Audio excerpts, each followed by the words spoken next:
यमनी फौज और मुजाहिदीन ने सऊदी अरब की सरहद से मुत्तसिल अहम सूबे पर दोबारा कब्जा कर लिया है, जिसके बाद शुमाली सूबे अल जौफ की आज़ादी आखिरी मराहिल में दाखिल हो गई है।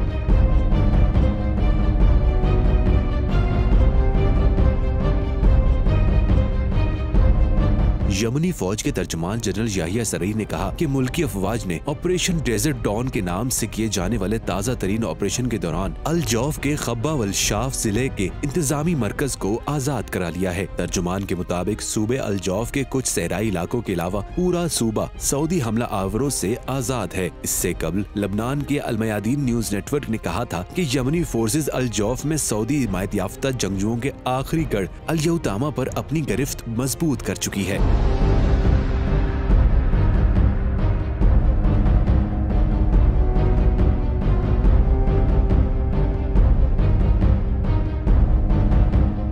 ख्याल रहे कि यमनी मुजाहिदीन की जानिब से ये हमले सऊदी इत्तेहाद की यमन के खिलाफ फिजाई हमलों के जवाब में किए गए हैं। अगरचे सऊदी अरब इस जंग के जरिए अपने अहदाफ तक पहुंचने में नाकाम रहा है, लेकिन इस गैर मंतकी जंग के बायस लाखों यमनी शहीद हो चुके हैं और पूरे यमन को दुनिया के बदतरीन इंसानी बहरान का शिकार कर दिया है।